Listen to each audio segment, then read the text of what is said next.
আমার বন্ধুগণ, এই নামাজের জামাতি আল্লাহর নবী জীবনের শেষ নামাজ জামাতে আদায় করেছেন। জীবনের শেষ নামাজটাও জামাতে আদায় করলেন। তখন তার এমন অবস্থা, এত অসুস্থ, দাঁড়াতে পারেন না, হাঁটতে পারেন না। দুইজন সাহাবীর কাঁধের উপরে ভর করে তারপরে বহু কষ্ট করে মসজিদে গিয়ে নামাজ আদায় করেছেন। খুতবা দিয়েছেন, বললেন, খুতবা দিতে গিয়ে বললেন, আজ থেকে মসজিদে নববীর চতুর্দিকের সকলের দরজা বন্ধ হয়ে যাবে, শুধু আবু বকরের দরজাটা খোলা থাকবে। আল্লাহর নবী বললেন, আল্লাহ রাব্বুল আলামিন এই পৃথিবীতে তার এক বান্দাকে জাগতিক সব সম্পদ দিতে চেয়েছিলেন, কিন্তু সে বান্দা সব জাগতিক সম্পদকে উপেক্ষা করে মাবুদের সঙ্গে দেখা করা বেশি জরুরি, বেশি পছন্দ মনে করেছেন। এতটুকুন কথা নবীজি বললেন, কেউ কিছু বুঝলো না। হযরতে আবু বকর রাদিয়াল্লাহু তাআলা আনহু হুজুরের এই কথা শুনে কাঁদতে কাঁদতে তিনি অস্থির হয়ে যাচ্ছেন। সাহাবীরা চিন্তা করলেন, হুজুর কার না কার কথা বলেছেন, তাতে কান্নার কি আছে? বয়োবৃদ্ধ, জ্ঞানবৃদ্ধ হযরতে আবু বকর রাদিয়াল্লাহু তাআলা আনহু বুঝতে পেরেছেন এই পৃথিবীর সব সম্পদ তো আল্লাহ হুজুরকেই দিতে চেয়েছিলেন। তিনি সমস্ত সম্পদকে উপেক্ষা করে তার মাবুদের সঙ্গে দেখা করার জন্য প্রস্তুতি নিয়েছেন। তার মানে হলো আল্লাহর নবীর বিদায় হয়ে যাবেন, আমরা নবী থেকে এতিম হয়ে যাব। নবীজি ঘরের মধ্যে প্রবেশ করলেন, প্রচন্ড জ্বর এলো। এই প্রচন্ড জ্বর নিয়ে তিনি শুয়ে আছেন, কখনো বেহুশ কখনো হুশ। এর মধ্যে সারা আযান হয়ে গেল। সাহাবীরা বহুক্ষণ অপেক্ষা করে হযরত আবু বকরের ইমামতিতে নামাজ শুরু করলেন। হুজুরের হুশ এলো, প্রশ্ন করলেন, আয়েশা রে, এখন কোন সময়? হযরত আয়েশা বলেন, ইয়া রাসূলুল্লাহি, মসজিদে নববীতে নামাজ শুরু হয়ে গেছে। সাহাবীরা অনেকক্ষণ অপেক্ষা করে আমার বাবার ইমামতিতে নামাজ পড়তেছে সবাই, কিন্তু সাহাবীরা কেঁদে কেঁদে নামাজের মধ্যেই কাঁদতে কাঁদতে অস্থির হয়ে যাচ্ছে। তাদের মনের ধারণা হয়েছে নবীজির পেছনে নামাজ পড়ার কিসমত থেকে তারা মাহরুম হয়ে গেল।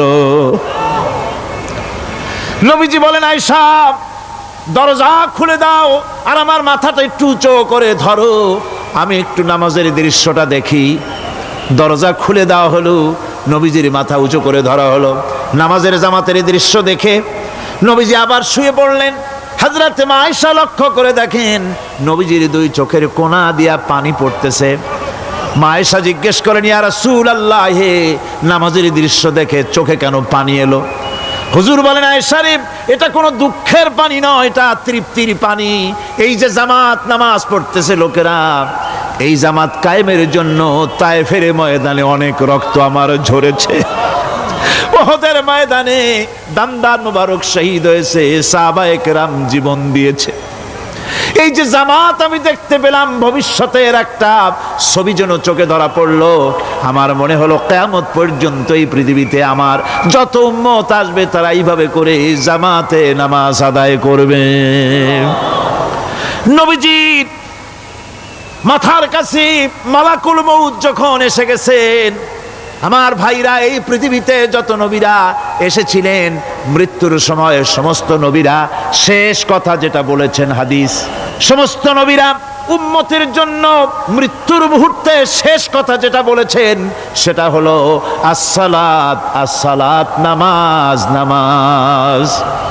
আমার নবী যখন বিদায় হয়ে যান, বিদায় মুহূর্তে মেয়ের কথা বললেন না, কলিজার টুকরা নাতির কথা বললেন না, জামাইয়ের কথা বললেন না, স্ত্রীর কথা বললেন না, মৃত্যুর সময় শেষ কথা বললেন আসসালাত, আসসালাত ওয়া মা মালাকাত আইমানুকুম, নামাজ, নামাজ, আমার উম্মতেরা নামাজ, আমার উম্মতেরা নামাজ ছেড়ে দিও না, নামাজ।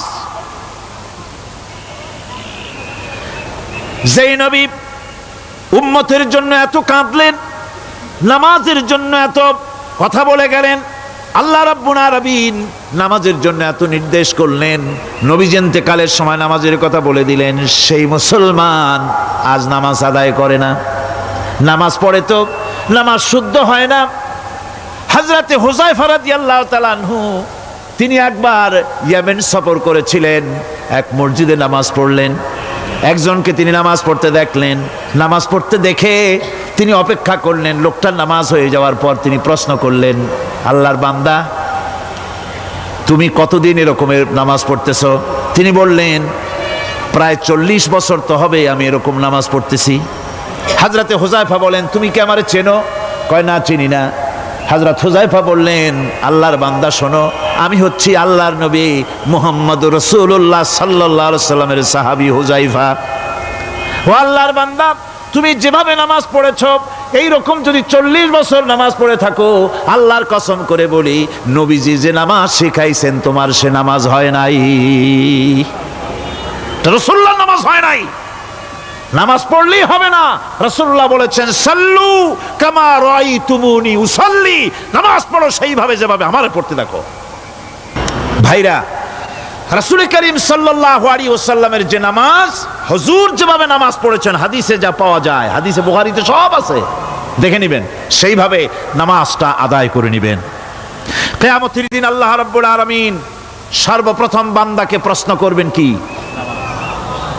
বুখারী শরীফে এসেছে, আন আবি হুরায়রা রাদিয়াল্লাহু তাআলা قال سمعت رسول الله صلى الله عليه وسلم يقول إنما يحاسب به العبد يوم القيامة من عمله صلاته।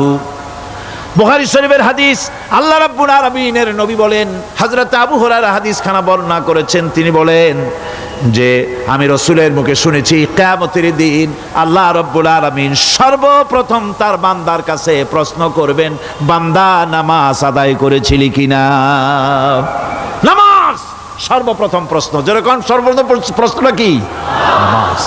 এই নামাজ আপনার বাচ্চাদেরকে যখন 7 বছর বয়স হবে নামাজের হুকুম করবেন, 10 বছরে নামাজ না পড়লে প্রহার করতে বলা হয়েছে। নামাজের জন্য কড়াকড়ি করতে হবে। পুরুষ নারী মেয়েদের মাসের ভিতরে কখনো কখনো তাদের যে সমস্ত মাসলা মাসাইল আছে সেই অনুযায়ী কখনো তাদের ক্ষমা আছে, বাকি তাদের নামাজ পড়তে হবে। আর পুরুষের জন্য পাগল হয়ে যাওয়া, বেহুশ হয়ে যাওয়া ছাড়া নামাজ মাপ নাই, নামাজ পড়তেই হবে। এই যে নামাজ না হলে ঈমান থাকবে না, ঈমান নষ্ট হবে, কিয়ামতে জাহান্নামে যাওয়া লাগবে। এসব কথা শোনার পর আজকের তাফসীরুল কোরআন মাহফিলে আমরা কি ওয়াদা করতে পারি যে আমরা মালাকুল মউত যতক্ষণ পর্যন্ত আমাদের মাথার কাছে না আসবে নামাজ ছেড়ে দেব না? এই ওয়াদা কি করতে পারি?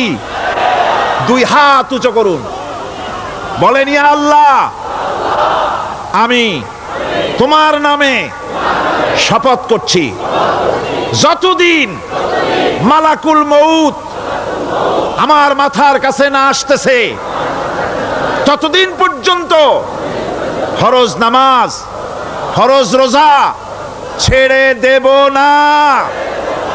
ইয়া আল্লাহ, মৃত্যু পর্যন্ত আমার এই ওয়াদা পালনের তৌফিক আমাকে দান করো।